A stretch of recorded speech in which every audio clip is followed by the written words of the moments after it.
Hello everyone and welcome to Season of War. Tonight we are back for another short Age of Sigmar video. My name is Fabian and today we're gonna talk about the 30 days FAQ for the 4th edition of Age of Sigmar. Without further ado, let's get started.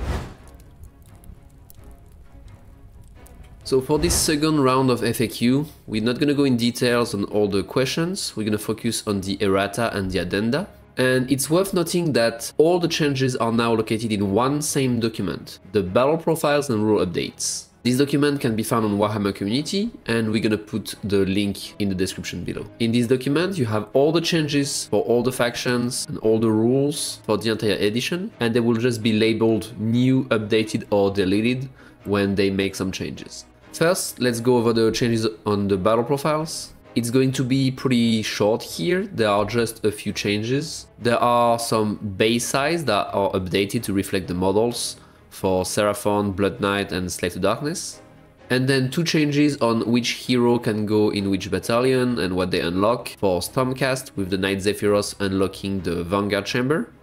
And in Nurgle, now all the small foot demons can join the regiment of a Grand Unclean One or of Rodegus. And that's it for the battle profiles. There are no points changes in this update. This is meant to be a rules update and not a balance update. All the points changes will be the next one, probably around October. Now on to the core rules updates. There is just one. They have updated again the rule for Companion. So what they did with Companion is that they changed it so you are not affected by friendly abilities unless it's a negative modifier, for instance covering fire, where you had the example where your companion were shooting better with covering fire than any other unit. So now they will get the -1 hit for covering fire. Then we have the advanced rules, and here there are two changes.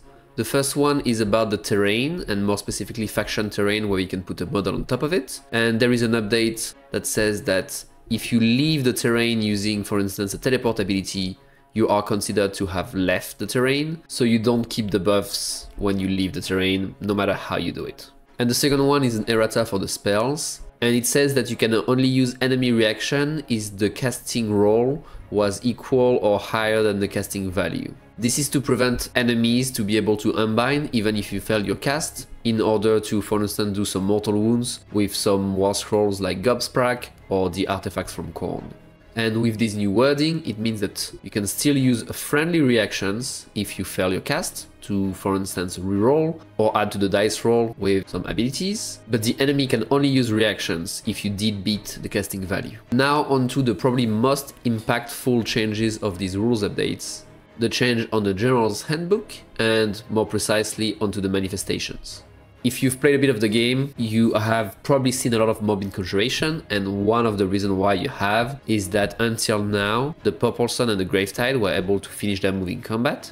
Therefore, they can be used to block redeploys, covering fire. It was like very impactful. Now with the change, Lauchon, the Purple Sun and the Gravetide can not finish their move in combat, although they can start it in combat, meaning that they can use it to get out of combat, do some mortals, and then still charge, because they will not be using the retreat ability, but their own ability that's on the war scroll. The Pendulum has also been updated. It kept its ability to move into combat, since it's the main use it has, and they also updated the damage, where now you can pick a unit within half an inch instead of having to pass over, which is really hard to do when you move 8 inches and you can only move in one direction.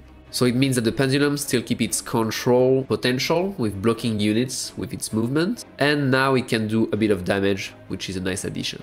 Overall, some pretty good changes for the manifestations. We will still see a lot of morbid conjurations because they are very powerful in their own, but at least that fixed the main issue with them, that was being able to move into combat with free movement and really denying your opponent some tools. So we'll see if these changes are enough to balance morbid conjuration, but that's a first step in the good direction. And now on to the faction pack updates. There are just a few, again. Now it's just rules update and not a balance update, so it's very minimal. It's mostly fixing some issues that were expected, that might already have been fixed by your local TO, so no real surprise here, but we're gonna go over all of them.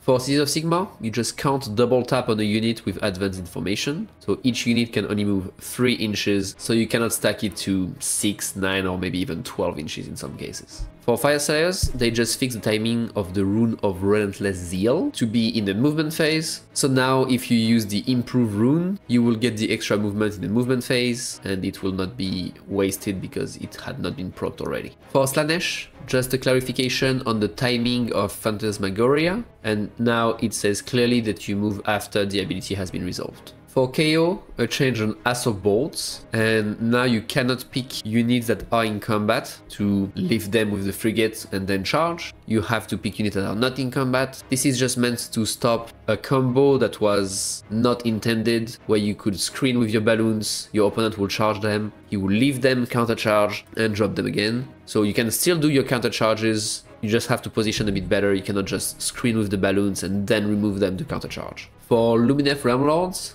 they fixed lightning reaction, so now you can only pick 2 Lumineth units. That means that you cannot do it anymore with either Regiments of Renown or Manifestations. Then we have Nurgle and just a small fix on Blazed by the Plague Father, where you cannot pick Manifestations or Terrain anymore.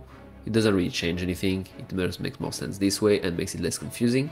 Nighthaunt, everyone is going to be happy that they are finally balanced. Hex Wraith are now Control 1. For OBR, they added the missing fly keyword on the Morghasts. And for the Mortis Guard, they changed it to an unmodified roll of 1 for the ward, because otherwise it was not working. Since the ability itself adds 1 to the ward roll, you were never able to roll a 1. So unmodified roll of 1 was the intent, but now it's fixed. They also fixed the Scarvet and Agradon ability for Seraphon. Before, due to timing, you were not getting the +1 attack the turn when you were using it. So now you have +1 attack the turn when you use it, and then with the token that you get, you will also get it for the next turn. So it's now functional as intended. On Slave to Darkness, the Raptorix ability says that it works on Companion. For Stormcast, we have a change on the timing for the Lord Imperator ability, and some changes on the Dice Arcanum to make it more functional. And finally for Sylvaneth, the timing of the ability changed to the movement phase. Before, due to the fact that it was in the charge phase and after your opponent charge, that means that it was not working to reduce their charge unless it was in your turn for a counter charge. So now it being in the movement phase means that it works all the time. And that's it for all the erratas and addendas. Now onto the frequently asked questions. We will not go over all of them. There are a lot, and again I invite you to go and read them directly in the battle profiles and rule update document on Warhammer Community.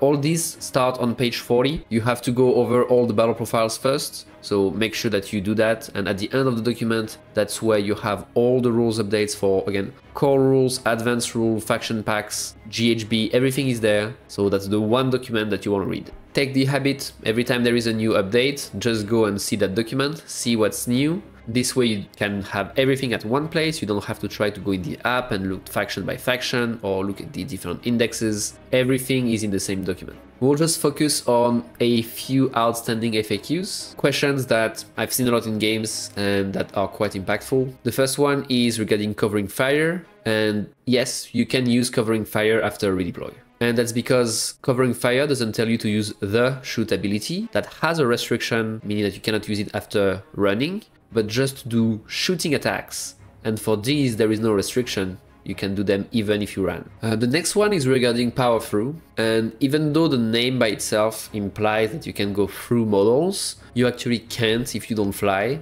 You can move through the combat range of models, but you cannot pass through or over models if you don't fly. Maybe they should rename it power around. Then there is one question about terrain rules and about being behind the terrain. For this one, they confirm that to determine if you are behind the terrain, you can look from any point to any point between the two units. There are a few more questions on terrain, but all of that is answered in our other video about cover, obscuring and visibility. So if you have not watched it, go and watch it. Lastly, we have a question on manifestations, and they confirm that you can use the banish ability on your own because it specifies that you can target a manifestation, even if they usually cannot be targeted by friendly abilities.